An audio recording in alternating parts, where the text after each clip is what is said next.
loud. Yay. All right. Another episode, The Path to You, this time joined by my dear friend Nican. Hello. As always, we start with the question, how did you get here? And we go from there. I woke up this morning. I slept last night for 11 hours. So to arrive at the place that I am right now, I slept. My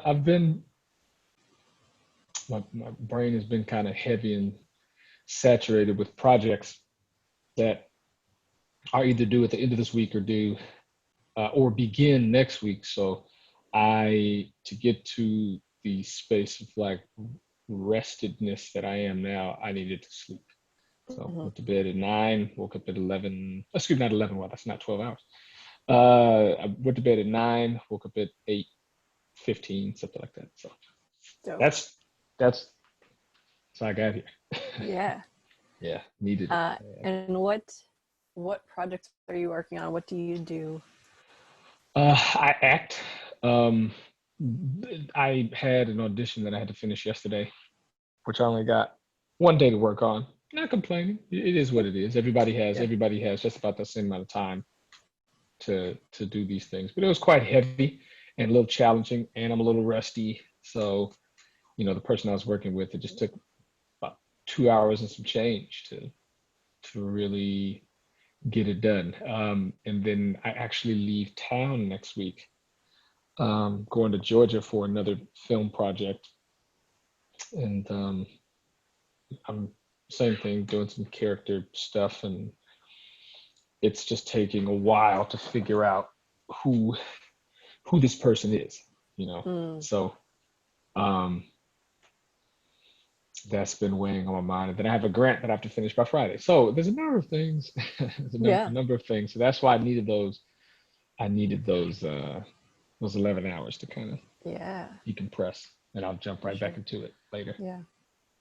So the role that you auditioned for, how do you choose roles to audition for? Sometimes they're sent to me. And I don't like them. That's very general, but it's depth. It's depth of how I feel about the role. If it's something that I can learn from, something that people can learn from. If it's something that pushes my limits or pushes things that I have not played before or excavated before, I try to steer away from things that are stereotypical, because even if they're not overtly and blatantly stereotypical, stuff where someone's trying to put something on or write for the Black community specifically, and if I don't vibe with it, and I think that someone is trying too hard, I will definitely say no. Or I don't see a point in it. If I don't see how it helps humanity by playing this role, if it furthers a conversation, if it plays upon what's popular in current events, then I'm not playing that role. If it plays upon pushing the conversation forward, then I am playing that role. If it's torture porn, absolutely not. Even if it's straight up with the conversation forward. Straight up. That torture porn is not moving the conversation forward. So if there's something to say, and if it's interesting, if it's something that's just completely out of the blue and would be something that is just interesting to play, because then you get to add yourself and not yourself into that character to bring to light maybe things that are happening or things that you're feeling, and you get to excavate it. If I was asked to play a tumbleweed, like, I'm a human, how does a human play a tumbleweed? Like, that would be an interesting interpretation of a tumbleweed. Yeah. Something completely just far out there. Yeah. So yeah, that's how I choose it. Those are kind of the criteria. Okay, I have 2 follow-up questions from that, but I think I'll go with the second one first. So we met, like 14 years ago now. Is it 14? 2006? Yeah. No, because remember, we went to high school together. Oh for a very shit, that's brief. right. Yeah, I was about to say no. It's longer than that. Yeah, It's you are so way right. before that. It's like Yeah, two. It's like 2000. It's either 2000 or 2000. Whenever you were a senior, because you. 2001, 2002. So then that's a lie. Whenever you were a junior, Okay, so because 2000, I'm 2 years 2001. behind you. That's right. Holy crap. Yeah. Wow. Okay, that just blew my mind for a second. I totally Yeah, forgot there was that 1 year. that's right. Um, wow. Okay, so we've known each other for way longer. Yes. um, and you've always been, I don't want to say a ham, but you've always had a Okay. flamboyant character. You you make your presence known, whether it's on the basketball court or not. Yeah. Um, have you always wanted to be an actor? No. No. Okay. So No. what prompted that road path? Uh, the it's a longer story, which I probably by the end of my kind of topic sentence here, I'll dig into. But the want to help people learn about things that they are not necessarily exposed to, because Mm, the way I view acting is like you're a little mini professor. Here's a script. okay. You get to act the things in a world that people are either entertained by or want to know more about, and you get to bring to light truths about a world that people resonate with. So you're doing a lot of you're doing a lot of um, personal work, and it's kind of this interpersonal work. As you're working on yourself, you're helping other people work on themselves. I mean, think of any Mm, any movie or any show that you've seen, or any performance that you've seen that moved you, or you're like, hey, I really like that character. I feel like I'm that character. Well, that person who is embodying that character through the words that were written for them is helping you realize things about you that you identify with. mhm. Even if you're watching reality TV, oh, I feel like this person, or I feel like that person. Even if you're just watching a person on Instagram, there's something about that person that is revealing things to you about yourself always. Yeah. So that's what sunk me into it, because I was like, I get to teach people stuff about Mm, stuff that they might know about or they may not know about. Like, I get to help in that. So, but in the beginning, no, I didn't have. Had I acted before? Yes. Did I want to act? Was that on the career path or interest of mine? Or was it an interest? No. Was it on my radar? No. yeah. Um, yeah, no. When was that aha moment of like, oh, I can do uh, this? I did a musical. My very first, well, I guess it wasn't my first professional acting gig, but my very first intentionally applied for professional acting gig was in Portland, Oregon. And actually, um, I got that gig through a friend of mine who knew me salsa dancing, or through the salsa world. And this particular play was about Cuba. And um, through the dance, because I mean that's what I do. Like, that's what I do. I'm a beast. So through that dance, she knew me, and she was like, I want you to help, kind of, be a support system for this particular musical. And I was like, cool.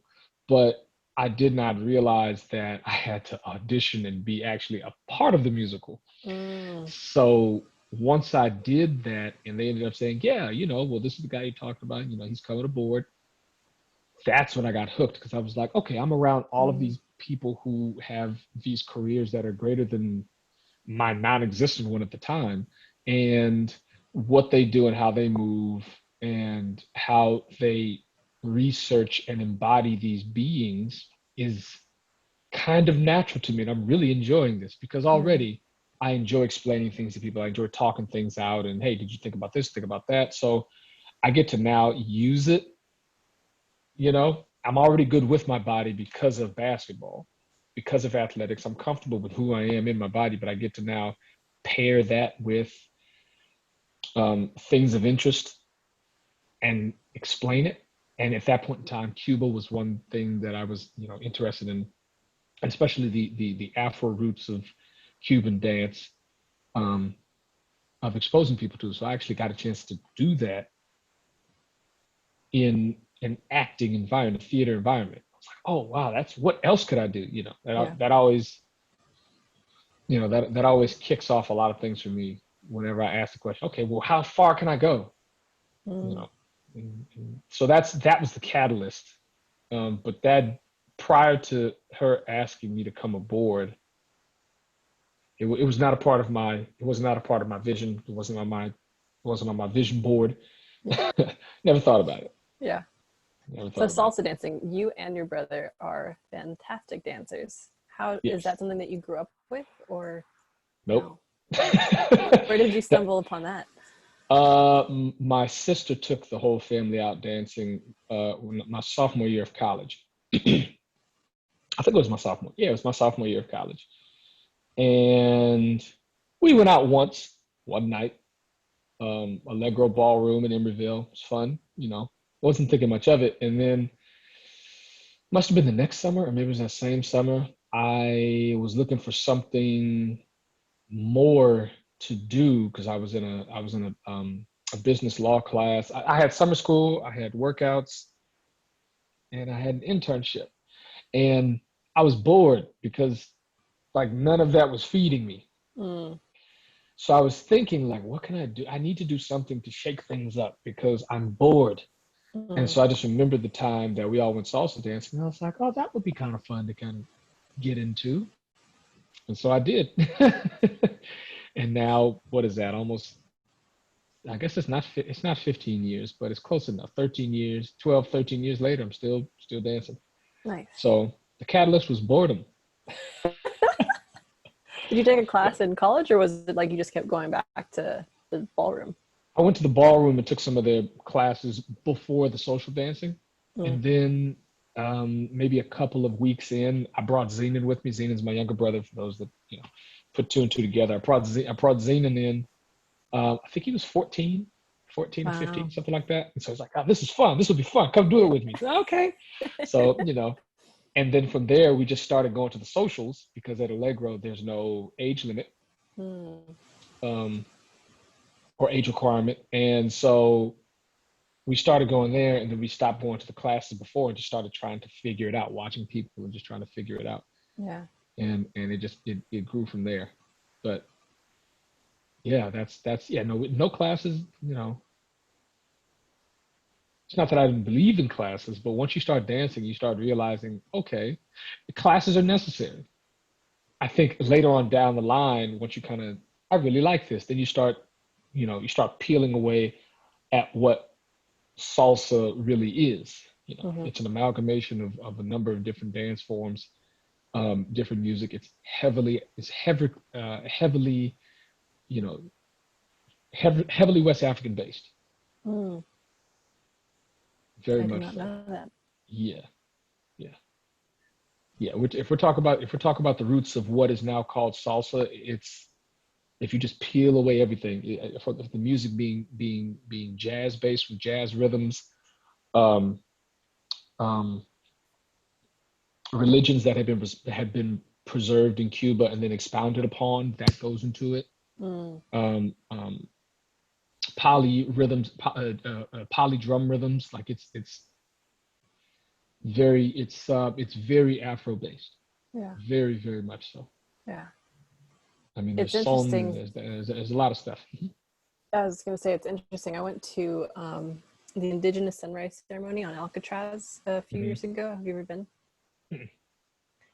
It's Okay. quite the experience. I mean, you have to get up at the butt crack of dawn, but and go on the ferry when it's super cold in November. But it's a really cool experience. But the year that I went, they invited Mayan dancers and different cultures from all over the world. It wasn't just indigenous to the United States or Hmm. to this region, North America.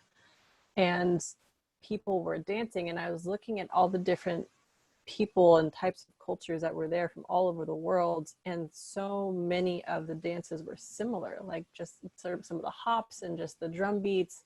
And you're realizing that like we all pull from each other's traditions, and that they all stem from somewhere even further back. If we look, like you said, look back the layers, and it's so fascinating to know, like, we see so different and yet we are so the same.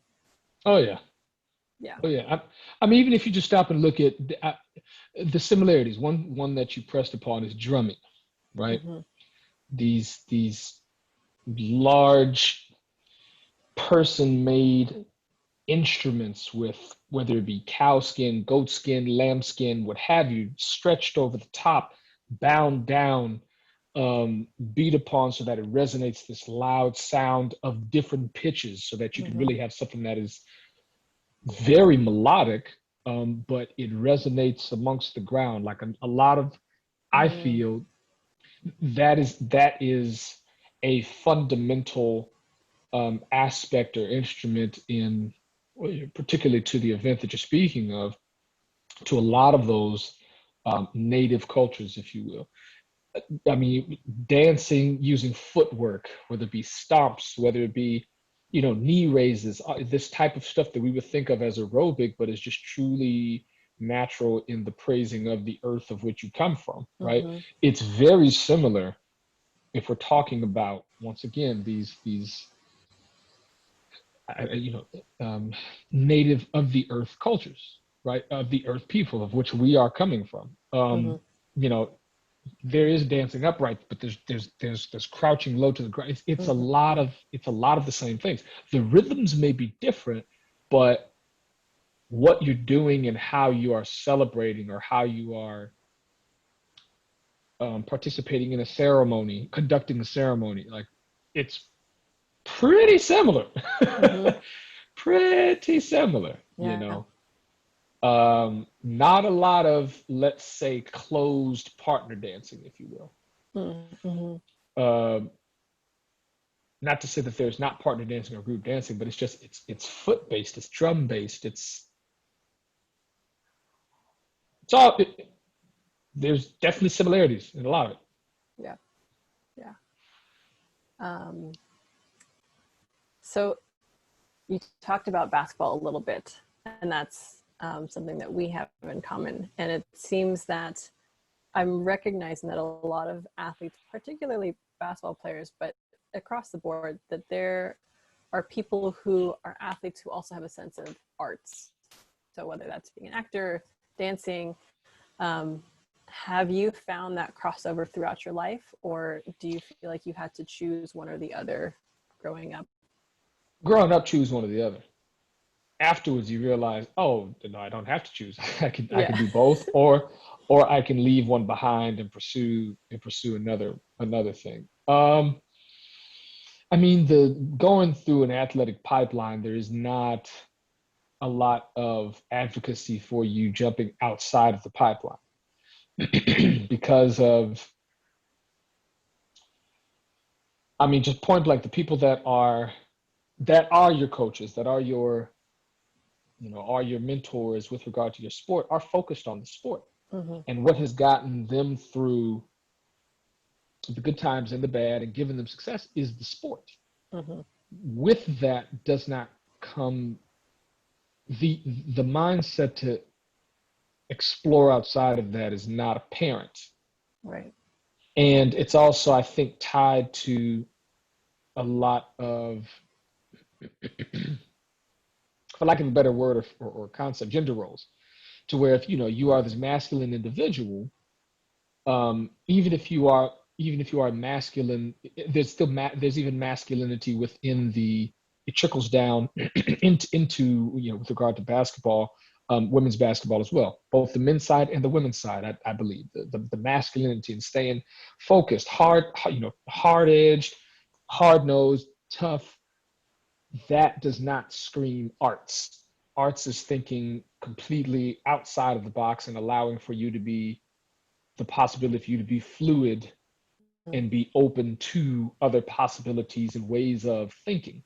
The only time I feel like that's praised on the court is with regard to if you break away from a play, or Mm-hmm. if you have some sort of different type of thinking with regard to guarding someone or what have you.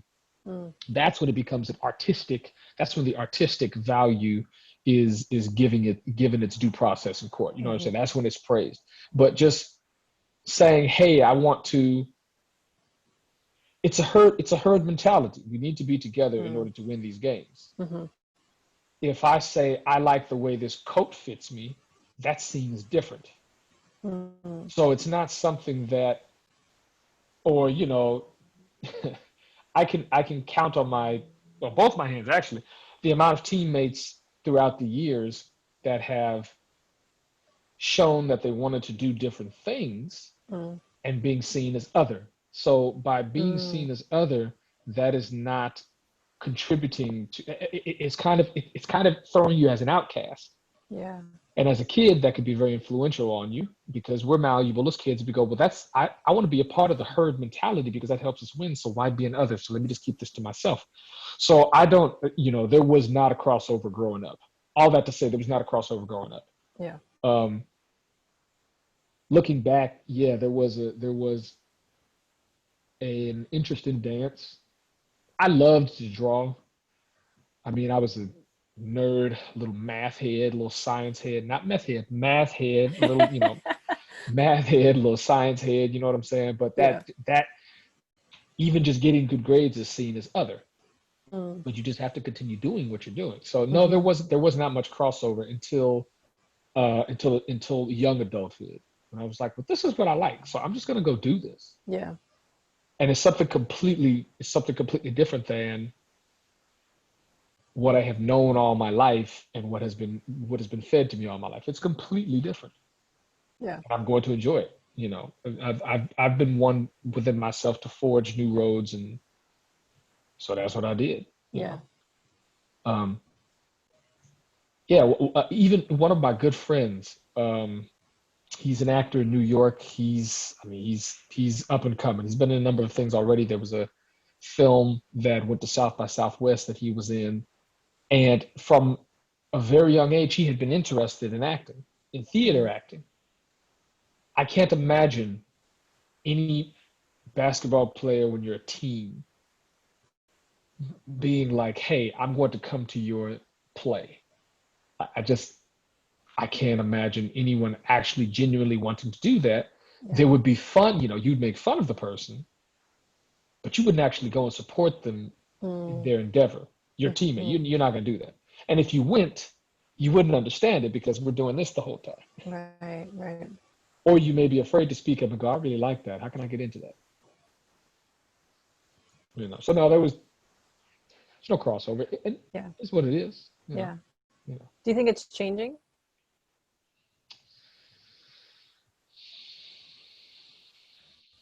No. No. Okay. I don't think that it is changing because when you play, you want to play to the highest ability and as long and as far as you can. So your mind is not going to be, well, let me split. It's just not. There are still going to be those individuals. It's going to be at the same rate at what it was when we're growing up. You're still going to have those individuals that are like, well, I want to do what I want to do, and then split off and do it. Yeah. But the majority of folks, if you want to play, you're trying to get somewhere, you're doing this, which means you have not been exposed to this. Right. So I would argue no. Yeah. Even with social media and I do believe that NBA players have their limits with regards to how much they want to, because there's even a herd mentality in terms of, okay, we opened up the left. So, okay, well, this person opened up the left, so let's just all look left. There's still a herd mentality with regard to it. And do you really want to pursue these things truthfully? I can't say yes to that. Yeah. I'll just say I don't know to that. So to answer the question, no, it hasn't changed. What do you think? Now we're going completely off topic. That's okay. What do you think needs to change in order for that to be accepted or okayed? I think I preface what I think I'm going to say with I don't know. but exposing kids, exposure from a young age. Yeah. I got exposed to basketball at a young age. Nothing wrong with that. Mm-hmm. I just wonder what would have happened if I, got thrown in a dance class. When I was Mm-hmm. younger, I took karate, for a number of years, and that was great. Still, still athletic. Mm-hmm. What would happen if I would have gotten stuck into a Japanese class just because? So Yeah. really, just exposure from a young age, but also parents and mentors having the wherewithal to be like, try this, and Mm-hmm. then continuously telling kids from a young age, you can try and do whatever you want. You Mm-hmm. really can. Mm-hmm. There may be some limitations later on, but Yeah. you'll find out ways to fight through those. But you can literally do whatever you want to do. You're malleable. Kids are malleable. Yeah. I So I just think, think of yeah. like, go ahead.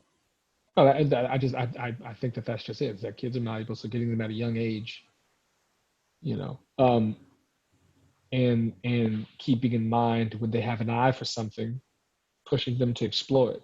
Because Yeah. I feel like as adults, and I don't have kids, but as adults, we want what's best for our children. But Mm-hmm. sometimes I think we have to be open to pushing them in directions away from what we think is best, but Mm-hmm. it's something that is safe, but is different from what we know. Yeah. You know. Yeah. And I think school can be a great place to explore those things as like a starting point. But if a kid comes home and says like, oh, we learned about puppets today and we're making puppets for this class, and they find a joy out of making puppets, like, okay, well then maybe an after school program that you put them in has something to do with puppets or with Yeah, theater. Um, I would agree. even I if would you agree. weren't into puppets. Right. Even if you weren't into puppets and have no clue about them at all, but like Yeah. you never know what that does for a kid. Mm-hmm. Yeah. You never ever know what that does for a kid. Yeah. So push them, push them to go in that direction, or at least just hold their hand as they go. You don't have to push them, Yeah. don't push, but Yeah. be alongside them as they excavate it. I think that is, yeah, I think that's important. Yeah. I think sometimes from my own experience, like my mom can get really nervous when I say, oh, I'm going to go to South Africa by myself for two Yeah, weeks. And she's like, no, don't go. But then I have amazing experiences that I would have never had if I, one, went with a group and had to dictate my time with this group, or two, just didn't go to South Africa because of malaria or chances yeah. of getting this. And I think if she would have had it her way, if I wasn't an adult, she wouldn't have let me go. I'll let you go. Right, right. You would have missed out on a whole plethora of things that help you develop, that have Mm-hmm. nothing to do with anyone else but you. Mm-hmm. Yeah. You And know. it's just like letting a child explore something because there's a spark, versus it being like, oh, I don't know anything about that, I don't want to seem dumb, so I'm not going to let my child see this. Right. So It's kind of selfish, but yeah. it because in the long run, like I don't have kids, but there are Right. children, right? So what I figure is, in the long run, by allowing for that child to explore that, at some point in time, it's going to come back to help Mm-hmm. the parent. Like, it just is. I mean, parents get older, right? And as they get older, they do, in a sense, rely on us to help them. So everything that we have learned, everything they have taught up to a certain point, everything we've learned, we're now turning around to help and impart that knowledge on the parents as they get older. Right. Right. So it's gonna come back. Yeah. It's gonna come back. Yeah. Yeah. Ideally. Ideally. I do. Ideally. I do. Yeah. I think Yeah. yeah. Yeah. There's so many layers there. Yeah. We're um all we're all going through yeah. it. Yeah. um so now, as an actor living in Southern California, having grown up in the Bay, having been an athlete, has one growing up in the Bay, where I feel like we grew up in a bubble where super diverse, I think when I first left the Bay and realized that it's not diverse everywhere, At all. that was kind of a shocker for me. So I think I have two questions. One, how has growing up in the Bay affected you as who you are now? And two, how has growing up as an athlete affected who you are now? Growing up in the Bay it keeps me open to the possibilities of who other people, letting people be who they want to be. Because I mean, gentrification has kind of thrown that off a little bit in the Bay Area. Yeah. Maybe outside the Um, Bay 10, 15 years ago. 15 years ago, like, you are who you are. I mean, as a person, I am going to go, well, why are you that way? But then at a certain Right. point in time, I've seen it so much, different facets of people that are successful in their own way. It's not necessarily the way that I want, but it's not about me. It's just them being successful in their own way, and they're perfectly fine. Mm-hmm. So, traveling around and living in different places like that's who you are. Well, I'm open to you being who you are and working with it as such. Mm-hmm. Because you're not me and I'm not you. But if what you do works for you and what I do works for me, then you go ahead and be who you are. Yeah. You know. So it doesn't sway my relationships, left or right. It just is what it is. You are who you are, and Mm-hmm. you remind me of this person back in the Bay. Or, I've been across this particular situation back in the Bay and it turned out okay. So you be who you are. Yeah. So that's the that's the biggest thing. I think that's the only thing. That's the only thing. Yeah. As a basketball player, structure, Mm. structure, and the belief that anything is possible. Not everyone's athletic road is. Being an athlete at a high level is tough. Mm-hmm. It just is. It's mentally tough. It's physically tough. I mean, that's two different parts of your being that are being taxed. Mm-hmm. You have to be mentally tough and you have to be physically tough. You have to learn how to take direction and also think for yourself. There's all these different things, Yeah. right? So basically, it's given me the idea that this is about as close to invincible as I'll be. Mm. There's the mental toughness, the physical toughness. There's nothing that can harm me. So just do it. Mm. Yeah. pretty. That's pretty much it. That's Yeah. that. That's it. That's in the nutshell right there. There's nothing that can harm me. So just do it. Like, I don't have to lift a weight. I'm not being tackled by nobody. I'm not getting hit. I'm not getting injured. I don't have to. I mean, practicing something.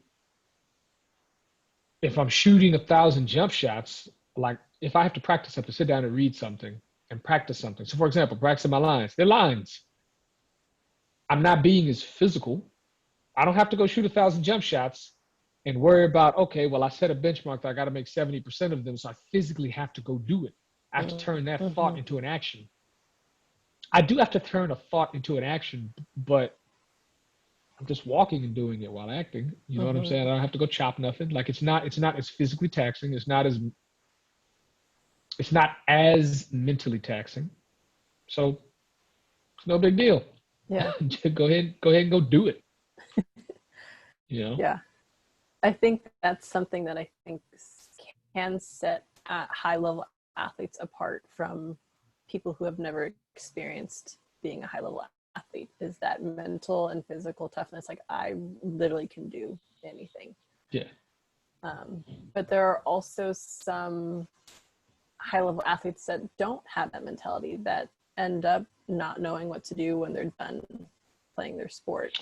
What do you think is the difference there? The difference there, I think, is still exposure.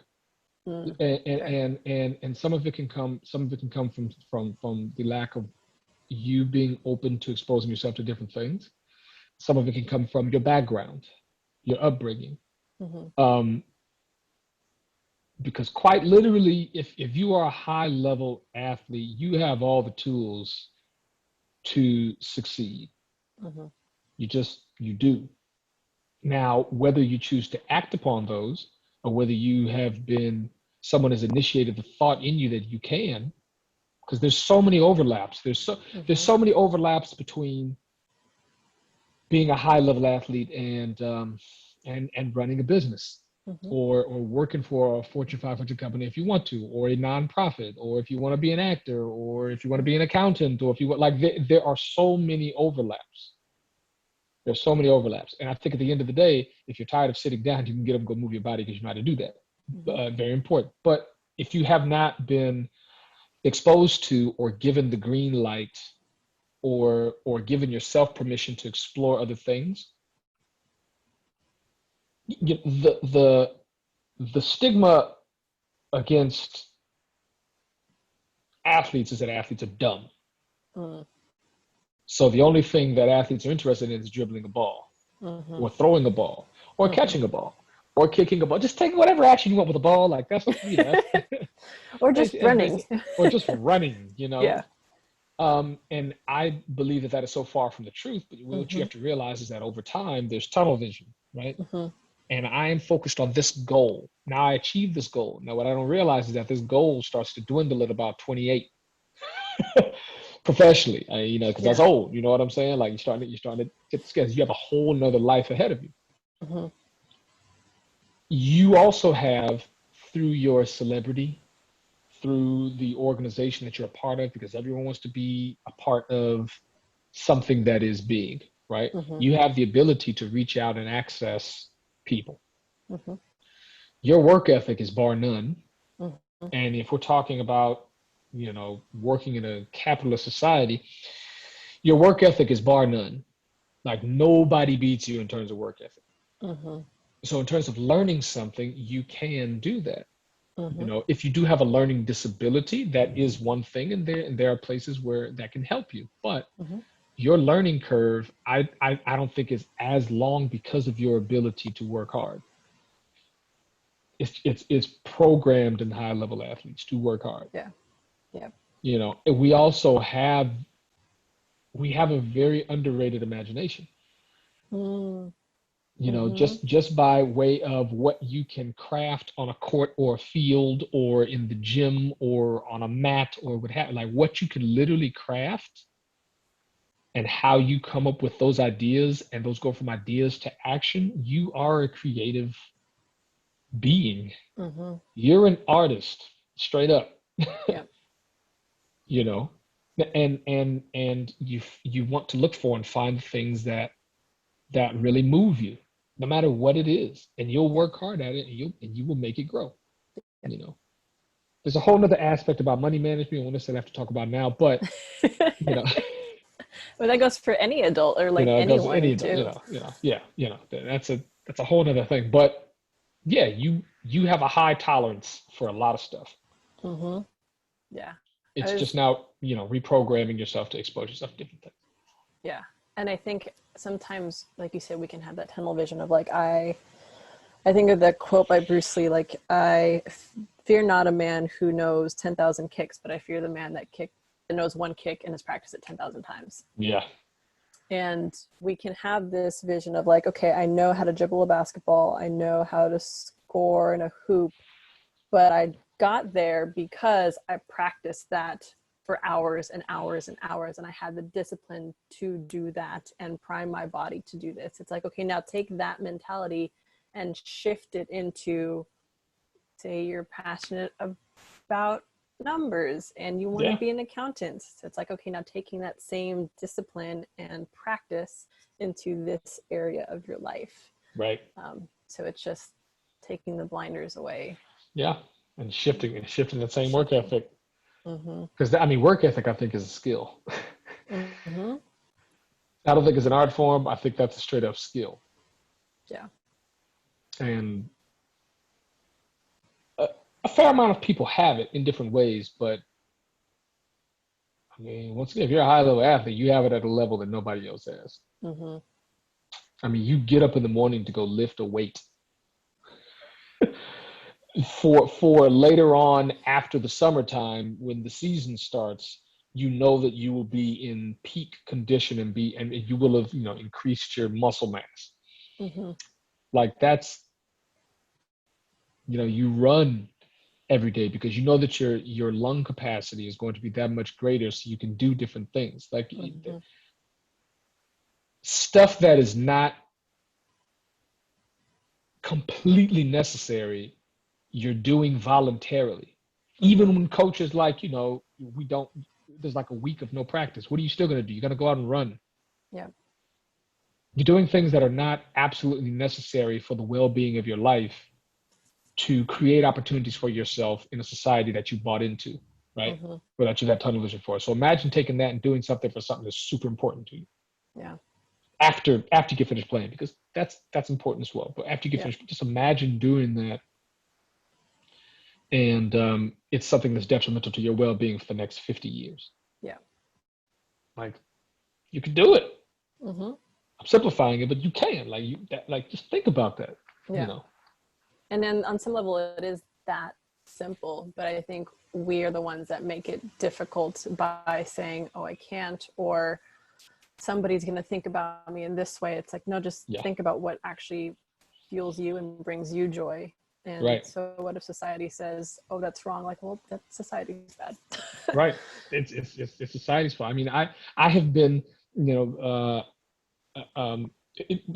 I stopped playing, it was kind of the same thing for me. Of like, okay, well, if I'm jumping into something, like, how does it? Like, I was looking for the correlation so that I could keep myself going, and just through practice and seeing, oh, that's like this, or that begets this feeling, Mm-hmm. that begets that feeling. This is similar to this, so why don't I just keep pushing on this? So I started being strategic about it, but it took me some years to actually go, this is pretty much the same thing. Mm-hmm. You Yeah. know, it's pretty much the same thing. And acting has further kind of solidified that thinking for me. This it's pretty similar. Pretty Yeah. similar, Practice, you know, discipline. a very cutthroat. Anything can happen in this business. Mm-hmm. Okay, what's that got to do with me and my development? Yeah. Yeah. Just keep pushing forward. Learning new things, practicing those things over and over and over and over, getting my body ready to be physically ready to be on set. Like, Mm-hmm. you know, a director or a coach you may not like, but but you find the value in the direction, and you can take the direction, a play, and switch it up. Mm-hmm. You know, Yeah. and it's a team game. It's not individual. It's a team game. So Mm-hmm. definite parallels. Yeah. Definite I parallels. I found myself finding parallels between like love and relationships and basketball. Yeah. I realized that basketball was my first real true love, and that I made the choice every day to show up for basketball Right. and put in the time and effort. And there was a time where I hated basketball and I didn't want to pick one up. Yeah. But then I came back to it and realized, like, oh no, this is me choosing again to be Choosing. involved in this. Right. And Like it's a choice. it's a lot of parallels. It's a So lot of many. parallels. Yeah. I wanted to talk as well about your garden. Ah, yes. And it's at your apartment. So I want people to it's not, is it? So, well, no, it is. It is. There's one. So I have two more. Um, so through Los Angeles County, there's two places around me, two community gardens. You can rent plots. So it's Right. rented two plots, and one of them I'm developing. The other one has kind of been developed. Not kind of. It's been developed already. So I do stuff and I start stuff there. The other place is going to be, as I call it, the workhorse. Um, and that one will be used to grow vegetables for door drop-offs. in food deserts in predominantly Black neighborhoods, um, as a way to, number one, give out fresh organic produce, just, you know, ideally free of charge to folks. Drop it off. That's what it is. There will be a list served. You can sign up and just say, this is, this is where we are. Drop it off. Boom. Drop it off every couple of weeks. Mm-hmm. And also to, to promote healthy living, healthy eating, and to further exemplify, and hammer home to my people that you can grow your own stuff, keeping things inside of the community, keeping things community based. Mm-hmm. You don't need to go elsewhere for anything. You can use your own people for that. Mm-hmm. So that'll be for the bigger one that I just started renting, and then the other one will just kind of be, I just grow all types of stuff for myself. Yeah. Have you always been into gardening? Nope. No. Nope. A lot, kind of got into, not kind of, I got into it 2 years ago. Okay. A friend of mine introduced me to just plant care. And then from there, the question of, well, what more can I do with this has now brought me here. So I'm always looking for what more. Okay, this is cool. What more can I do with it? Like, how can I bring that back to community? So, it's the program is in its infancy stage, but it's moving. So, Nice. and having platforms to say, hey, this is what I'm doing. If anyone knows of anyone, or grants, or if anyone wants to send help or materials or what have you, just to keep it going. Yeah. Cool. All of it's going just to feed, is to feed folks. I don't want people going to, if it's a food desert and there's not a lot of healthy options around, at least you'll know there's one place that will give you produce. Mm-hmm. Like I said, Yeah. There's one Black man over here that'll give you produce. Have you seen the free fridge in Oakland? The free fridge. I haven't, but I am not surprised that exists. So I think it's in West Oakland. There is a fridge that is stocked full of produce and eggs, and I think maybe milk, maybe not, but it's essentially what you're talking about is take what you need, leave what you don't. Right. And then somebody stocks it all the time. It's dope. I wonder where they get it from. I wonder where they get their produce from. That's something I'll have to look up. Yeah. Because if I could contribute to that, that'd be dope. But I mean, I'm down here. How'd that work? I don't know. We'll figure it out. It's a good idea, though. Huh. Yeah. I like that. Yeah. Yeah. I mean, so 2 years ago. Grow things 2 years ago, and it quite. There are certain things thus far, like the past 2 years, I've just changed how I view life, and that's one of them.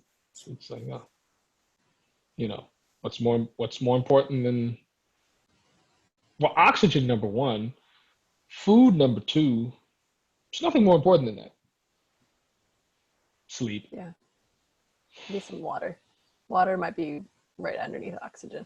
No, I'm saying unless you eat a melon. True. But yeah, water actually is important, yes. Yeah.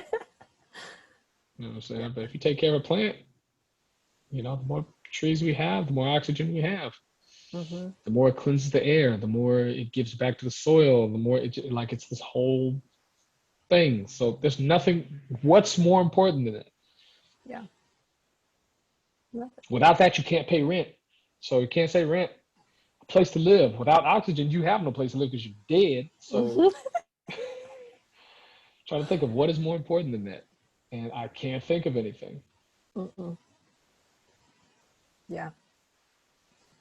Yeah, I think about all these office spaces that are now empty and that we should just burn them down and create parks and gardens.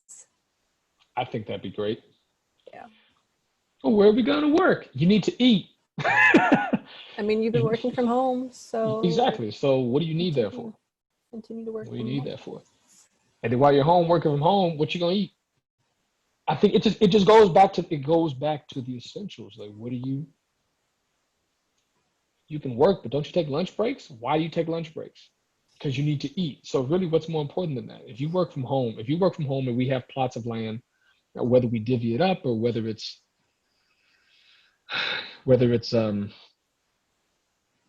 Community-based.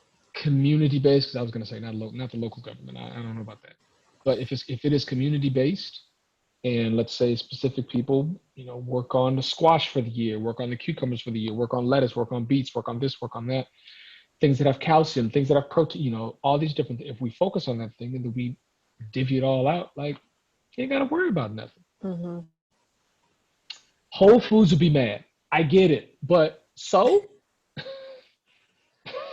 Yeah. Local chains would be mad unless they were contributing to that, or that's where their produce came from. So then they could be the hubs. Mm-hmm. Yeah. And keep it locally grown. Mm-hmm. Increase the bee population, and then the city could just pay for water. Compost. So many things. So many things. And they may be right, they may not be right, but at least, how many more buildings do we need? Right. Or turn them into shelter and turn them into housing. Something affordable. Yeah. And I mean, you said who's to say that's right? Like who is to say that's right? Or what is right? Like what is right and what is wrong? Exactly. Yeah. Exactly. Yeah. Ideas. Yeah. Just Just write thoughts. that down. Yeah. Send it off to the Sorry. I'm looking at that free fridge. Free fridge sounds awesome. Yeah, for sure. You have an Instagram called My Plant Daddy. Is that what it is? My.plant daddy. Yes. It is. And go ahead. Please describe it. No. I want to hear. And what? How are you going to finish your and? You teach gardening with a kink twist. That's right. Kinky gardening. Yeah, kinky gardening, although fully clothed. There's no nudity except for except for my babies. The plants and the vegetables and fruits. And the vegetables. What inspired you to start that? I'm a dom. So, and I am in the kink world at large. Or I identify as a dom. I'm in the kink world, the sex positive world at large. I'm poly. The ethical non-monogamy, I practice that as well, both me and with my partner. And so many things. Let's see. So I love plants, and I thought, well, what would be the best? As I started the page, I was like, my plant daddy, like that is some serious dom stuff right there. And that's a little kinky right there. That's a little So what if the garden was my sub and I'm the dom of the garden? So I started to put together this persona, right? Mm-hmm. And I'm leaning more into it now. But there's this want to show that the sex positive world is very much, it's not going anywhere. Sex is a part of why we are here. Mm-hmm. And it also, that sort of relationship with sex, or any relationship with sex, I think strengthens the relationships around you. Just and I don't necessarily mean physically, though I could argue physically, because then you learn what you like, who you are, and what you want, and what you're willing to be open to, where your boundaries are, and this and that. So physically, yes, which does go into gardening. You learn what you like, you learn what you want, and you become perceptive of and in tune with what is going on. Communication is number 2. We always have to communicate with our plants, but communicating with each other and communicating through sex is, because it's so visceral, because it is the fundamental act that brings about life. Communicating, when using fundamentals, you cut away at everything to get what you want, because it's something that you fundamentally want, because it is a necessity. So learning how to talk with and be perceptive to how plants are reacting. So they're communicating, I'm communicating back and forth. The whole dom sub relationship when you think of a dom, you think of someone that just takes control of everything. Mm. And the sub is wholly submissive and says nothing. Mm-hmm. But really, the sub is in your hands. So you are doing the sub a major service by taking care of them. It's not about smacking, it's not about hitting, it's not about beating. What it is about making sure that a sub is taken care of. So, for example, if I have tomatoes and I tie them up, what I'm doing is I'm alleviating the pressure on the plant, right? So that they're not weighted down. Mm-hmm. So if I keep them all compact, it allows for it to continue to grow vertically and poop out more fruit. Mm-hmm. I'm taking care of the plant by tying it up. Mm-hmm. So that's where all of those connections come from. Also, just saying dom and sub, they're not scary words. It's not a scary concept. Yeah. Much like gardening, it's not scary. It might be a little daunting planting a seed and being like, oh my God, will it survive or not? But if you take care of it, take care of your sub, and vice versa, then the sub will also take care of you. It's a cycle. Yeah. It's a relationship. So, and I, like I said, I'm leaning more into it. And at first it was just kind of the aesthetic of being a dom gardener, a dom horticulturist. But it's like, there's more to it than that. Yeah. There's a lot more to it, Yeah. I mean, also just kind of the spiritual practice of the plant letting you know when it is ready, the fruit letting you know when it is ready to be plucked. So giving you consent to say, hey, thank you for providing this. So now there's the consent factor. So there's, I'm taking this web and just doing this with it. Yeah. Yeah. Which is a web. Yeah. Which is dope. It's so dope. And I think it's so important to have these conversations, because if I am someone who is closed off and I'm not a part of the community. I know very little about the community. I have learned so much more in just conversations with you. Doesn't mean that I'm going to get a part of it. Doesn't mean that I'm opposed to it or not opposed to it or whatever the case may be. Having these conversations allows for us to learn more and understand and take the stigma or the whatever society has put up in front of us of saying like, no, stop bad. It's like, actually, no, your sex life could be better if you just talked about it. Right. If you had said, I want this, and will you give me this? And having that understanding of what is the give and take. Right. And if your sex life is better, I personally think your life is better, because if you're learning how to communicate like that through sex, which once again, sex traded you and I, then it'll give you more power to ask for the things that you want outside of the necessity. Communicating with workers, that didn't make me feel good, and here's why, and here's what I want. Yep. For sure. I have this idea, I think it would be cool, I'm going to, and if I hear, it's asking for once and then also being comfortable with no's. If a fruit is not ready, I'm not going to force it off the vine. Right. It said no. So, okay, I will say thank you and back away.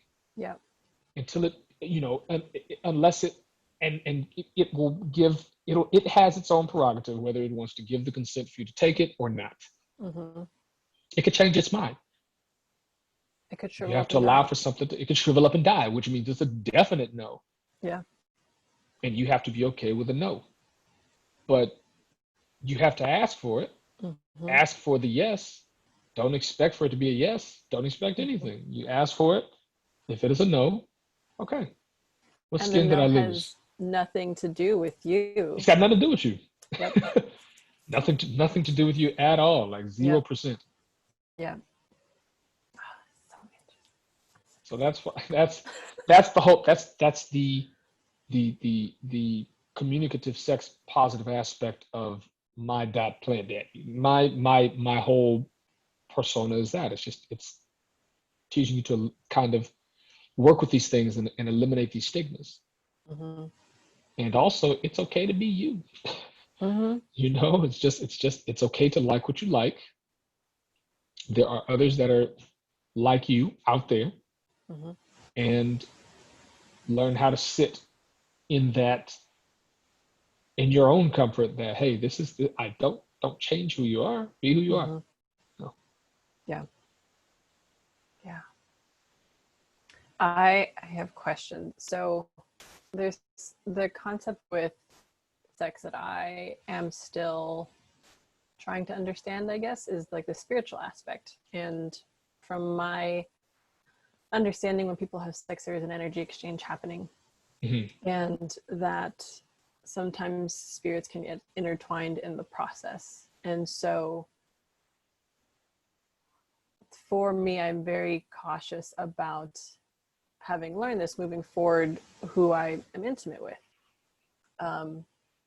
I think, again, this is me not knowing about the sex positive community. How does that spiritual aspect play into, or does it at all play into, when you have these encounters or parties or things like that?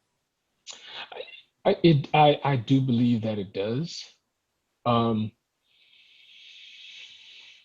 think that you have to build that into your boundaries, because I'm a firm believer that, sex is not just a physical act. You are exchanging energy. You are opening up your spirituality with someone and their spirituality. Mm-hmm. You are reading who they are in a way that has nothing to do with verbal communication, but it definitely is. It's spiritual and it's physical. It's physical communication, right? So really getting a chance to verbally talk to someone and see who they are and what they're about, and even just being cognizant of the energy that they're sharing with you, I think goes into dictating whether you do decide to play with them or not in any capacity, even if it is not penetrative sex. If it's not vanilla sex, if you're engaging in some sort of kinky act, if that person is a sadist, if you're a masculine, like any sort of physical sexual play, the energy of that person, you're still exchanging your energy with their energy. So you do have to be careful if you want to engage in that way or not. Sometimes even just, I feel your energy just this point, and it's just good enough to talk to and look at you. Like that could be enough. That's where you could draw a line in the sand and say, that's it. It's about what you do pre, and it's about what you do post as well, because the energy is still going and you're still flowing even in post-coital. You know what I'm saying? Like when it's all finished, if you will, it's never finished, it's continuing. Right. What is the aftercare like? How is that person talking to you and caring for you, and vice versa? Being able to sit in your thoughts and going, was that good for my energy? Was that a good use of energy? Was that a good connection, or was it not? The communicative side of, should we continue this, or was that a one-time energy exchange? So even just talking about those things so that everyone's on the same page, but wanting to be on the same page with someone is also getting a chance to see where their energy is and comfort level is with doing that. So there's all these things. So there's definitely, do they respect how you respond spiritually in the act?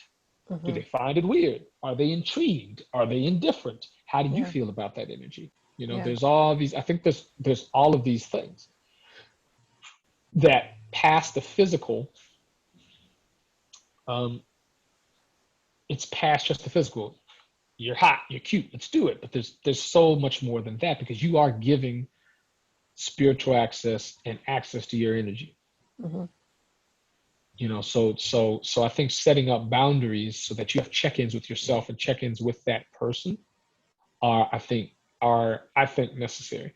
I have check-ins, with my partner, with lovers, just check-ins of, how are things going? How are you feeling about this? How does this land on you? How do you feel about that? To make sure that the energy is still good. If the energy shifts, then we need to step back and talk about these things, adjust them, or let them go, or whatever in between. But there's definitely a sharing of energy. Absolutely. And you got to be careful with that. You do not talking about fear, but just build that into yourself to say, I need to be careful with this because I'm literally sharing energy with whoever it is. And do I trust them with this energy? And do I trust myself to allow for them to see this energy? Yeah. Yeah. And Is it rejuvenating? Is it sucking? Like, what right. is it? What is it I'm looking for? And does that match up with how I'm feeling with regard to this? Yeah. And again, such a parallel for life of the people you spend time with. Are they sucking your energy or are they replenishing it? Are Right. you having an equal exchange or do you feel depleted after? It's all the same. It's all the same. It's all the For same. for all intents and purposes. I mean, yes, there's some differences, but Sure. At the core, it's the same. Yeah. Yeah. Yeah. I wonder what society would be like if we didn't have a thing of shame or taboo.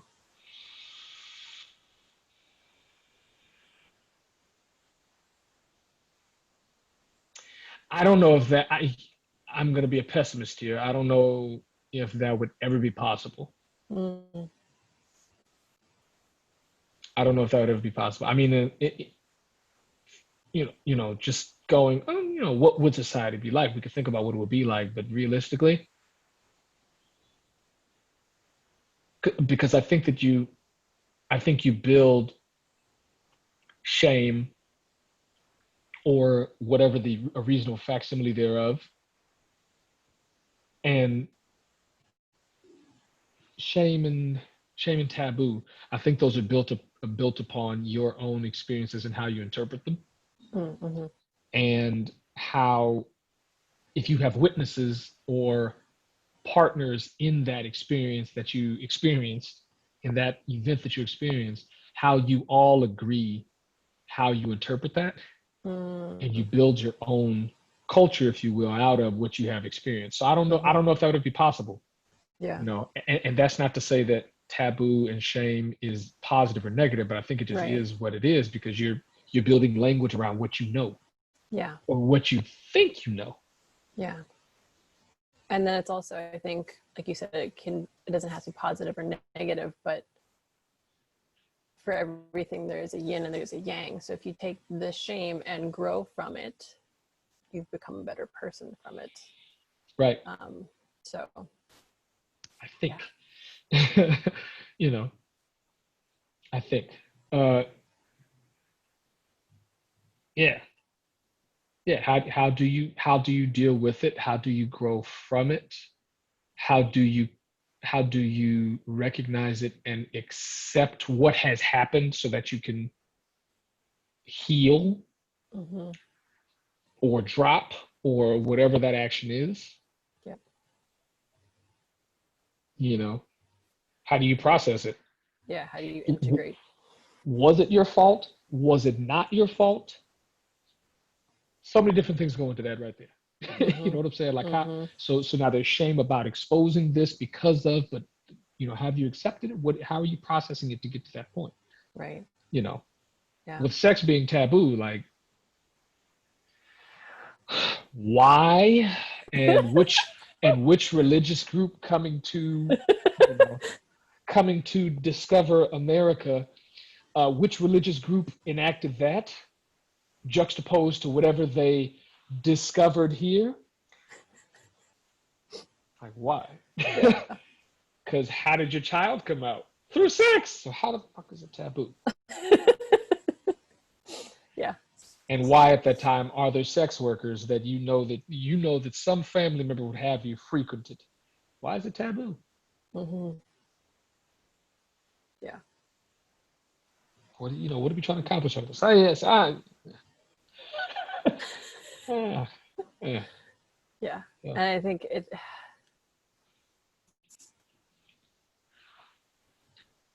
I think a part of me thinks that it just goes back to mental health of like who we think we're supposed to be, who we, yeah.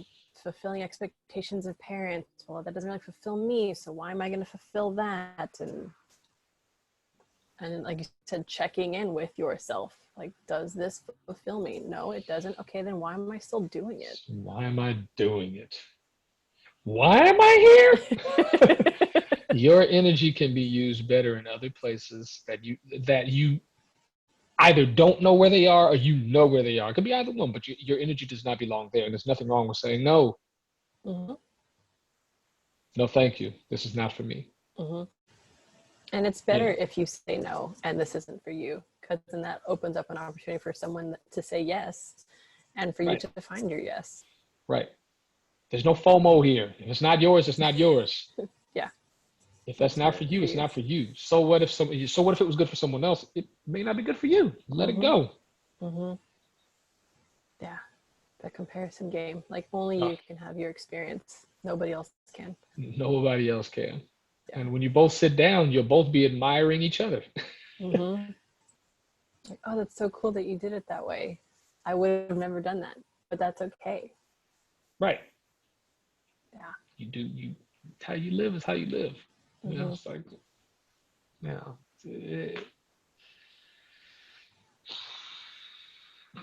it's, how you live is how you live. Like that's it. Yeah. It's nothing more than that. Yeah. You know. I mean, I was gonna say we're coming close to it. We're actually at our hour. Um, but was if there was advice that you would have for anyone that listens in life, in transitions, anything that we talked about or didn't talk about. Uh, I think just whoever you are, whoever you really are, not necessarily trying to be, but whoever you really are, be that and stand in that. Mm-hmm. You know, by being your most authentic self, you will find the help that you need if you're looking for it. Whatever you're looking for, whatever you're not looking for, you'll find it or you won't, but you will still stand in your truth, you know. So, yeah. Cool. Love it. Thank you. Is there anything that you would want to share or for people to look up about you or any projects that you're working on that you want people to know about? Uh, well, I mean, for anyone that's interested in this whole plant king thing, it's my dot plant daddy with two D's, DADD. Yep, Mm-hmm. my dot plant daddy. I had to think about it. My dot plant daddy on Instagram. Um, you can follow me on my personal page, Nican Robinson. I kind of post stuff there, but most of the stuff is going towards my dot plant daddy. Um, yeah. Other than that, I don't have. Oh, uh, my email is Nican.Robinson at Yahoo. If anyone has any resources or has any words of encouragement or wisdom or just needs, you know, either plant help or is looking for vegetable seeds um, as I go through my journey of setting up this program for food deserts in Black communities. Feel free to drop me a line, shoot me your email address, say hi.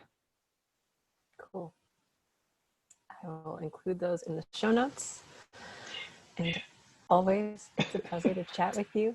So grateful that you exist and are who you are and that you're able to share who you are with people. So thank you for being you. Oh, well, thank you for having me on. You know, for as long as we've known each other, longer than you thought. Longer than I You're like, dude, realized. I was like, no, actually, it's about six. It's about 6 more years than that. Yeah. Yeah, So crazy. yeah, Holy yeah. crap. So That's it's nuts. like 20, it's 20 years. Yes, it is 20 years. 'Cause I came my freshman year. I left my sophomore. Yeah, it is 20 years. I've known you for 20 years. More than half of our lives. That is correct. I What? know. Isn't that crazy? Oh, this life. That's Yeah. nuts. That's nuts. Yeah. That is freaking nuts. Yeah. Add some more years on there. That's how long we've known each other. Yeah. That's how long we've known each other. Yeah. In this life, at least. That's right. That's right. That's not counting the previous. That's not counting the scheduled futures. You know, Yeah. it's not counting. Oh, It's just dear. in this one so far Yeah. 20. You know. I'm gonna stop recording and then I'll say a Okay. proper goodbye. 20 freaking years.